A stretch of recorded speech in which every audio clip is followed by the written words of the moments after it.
Mas eu acho que os maiores problemas hoje não são muito relativos ao mercado em si. São mais relativos a Essa penetração ao grande público. Essa coisa do Brasil mesmo. O Brasil tem as suas características que a gente trabalha como sociedade para mudar as coisas ruins, né, para melhorar o que não tá tão bom e tal. E eu acho que isso é uma coisa é natural do nosso país. E a gente vai caminhando junto com o país que vai melhorando, vai caminhando também, o mercado de jogos vai melhorando. De forma geral, acho que isso é uma coisa que falta mais. Mas são as coisas que mais faltam, são essas que faltam para tudo. Mas além disso, nos jogos de tabuleiro, não sei, cara, eu acho que às vezes falta um passo a mais em termos de venda para que as empresas possam se profissionalizar mais. Entendo. Tirando a Galápagos, eu acho que profissional, estruturada, várias áreas, não tem ninguém. Talvez a Devir, mas a Devir, o foco dela é quadrinhos. Agora, duas coisas que eu queria saber, assim, que eu gosto de me atentar para outras coisas e queria trazer para o jogo de tabuleiro e saber da sua opinião sobre isso. Questão financeira e questão de oferta. Porque, assim, a minha irmã, ela é uma criança que tem uma estrutura de vida muito bacana, é muito bem assessorada, mas ela não... E assim, hoje ela já fala... Tem com 13 anos, já fala inglês fluente. Uma menina, assim, tá muito legal. Tudo que meu pai e a mãe dela geraram pra ela. Mas eu vejo, assim, o gosto pela leitura não veio ainda. Mas eu faço uma meia-culpa pra ela, falo, cara, ela tem tanta oferta do que fazer, tipo, ela não tem tempo ocioso, porque sempre tem alguma coisa pra assistir, sempre tem alguma coisa... Jogar ela não joga tanto, mas se quiser, sempre vai ter algo pra jogar. De graça, você joga hoje muito fácil. Tendo internet, um celular, você consegue acesso a isso. Não tem essa questão da penetração da questão financeira, porque tá muito difícil comprar as coisas hoje em dia, e às vezes você compra... Eu lembro, quando eu comprei meu primeiro jogo, eu queria comprar o Game of Thrones. Era R$300 na época. Eu não trabalhava direito ainda, era estudante, eu olhei e falei, cara, impossível. E hoje em dia, um jogo desse estilo não chega a ser esse preço, chega a ser bem mais. Então é muito proibitivo para algumas pessoas. E tem a questão cara, eu, por exemplo, eu tenho dificuldade de ter gente para jogar. Então falta tempo, falta pessoas, tipo assim, né, geral, né? E o jogo de tabuleiro demanda isso, né? Não é só seu tempo, é o tempo do outro. Precisa ter uma conjuntura aí de fatores. Mas eu acho que são as barreiras do tipo de produto. Eu não vejo como vencer certas barreiras. Problema nosso, né? A gente vai ter que convencer uma pessoa que é melhor gastar tempo no jogo de tabuleiro do que gastar tempo num jogo digital ou num jogo numa Netflix da vida. A pandemia foi uma desgraça humanitária, beleza. Mas pro jogo de tabuleiro, no mundo todo, ela fez um bem danado pro mercado, porque as pessoas já não tinham mais o que fazer em casa e elas passaram a jogar mais. E aí, jogo de tabuleiro vendeu, foi um boom gigantesco na pandemia. Aumentou muito o número de jogadores, não só no Brasil, no mundo todo.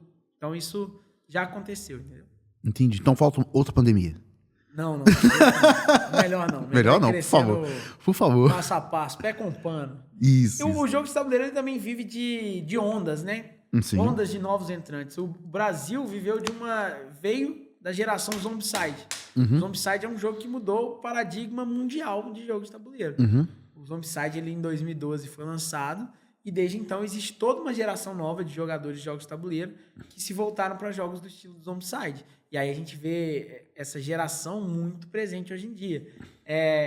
O Kickstarter foi uma outra mudança muito grande, que é a plataforma de financiamento coletivo americana, é a principal, até então a principal. E é forte hoje ainda? É forte, muito forte. Kickstarter é muito forte. Hoje em dia tem concorrentes, né? Tem a GameFound, que é muito forte. Mas também. eu falo assim, o financiamento coletivo, a gente teve em algumas áreas, de quadrinhos eu vi que teve muito isso. Questão se fazia o financiamento, a entrega não era adequada ali pelo que era prometido, e aí começou o público meio, peraí, será? Como que é o jogo de tabuleiro? O pessoal é diferente com isso? Porque tem a empresa grande atrás, né? Normalmente ou não? Muitas vezes não. Muitas vezes não tem empresa grande, não. Mas sim, tem atrasos, tem não entregas, tem um monte de problema. E no Brasil, por exemplo, eu acho que financiamento coletivo é uma coisa que não pega tanto para jogo de tabuleiro, por causa desse tipo de problema. Então a gente vê financiamento coletivo, o maior que teve na história de jogo de tabuleiro foi R$1 milhão. Enquanto o maior que teve no Kickstarter da história foi $13 milhões. Então, é muito diferente, né? São outro patamar completamente diferente. E esse de R$1 milhão é muito acima do segundo lugar. E ele só é isso porque ele é do The Witcher, um jogo de videogame e tal. Então, e ele tá com um problema grande agora, né, na entrega. Então, sim, tem esses problemas, mas eu acho que o público foi acostumando a entender que o financiamento coletivo no jogo de tabuleiro é a forma como o jogo de tabuleiro vai sair, senão ele nem sai.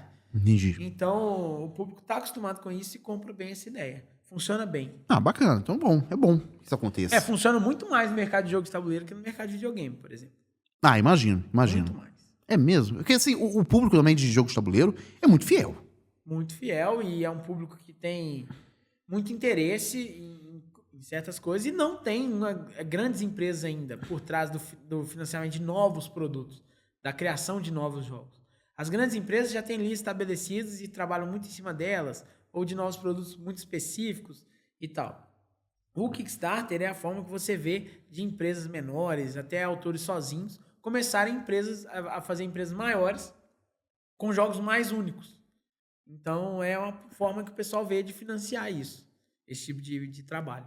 E é muito, muito importante para o nosso mercado. Ah, que bom, que bom. Mas você já fez Kickstarter ou não? Eu já fiz um financiamento coletivo no Catarse do Valente. Valente é um amor em jogo, que é esse jogo aqui, ó. Ele é baseado numa Graphic Novel? Uma HQ na verdade é de uma tirinhas, de tirinhas, né? Sim, sim. Do Valente, do Vitor Cafage.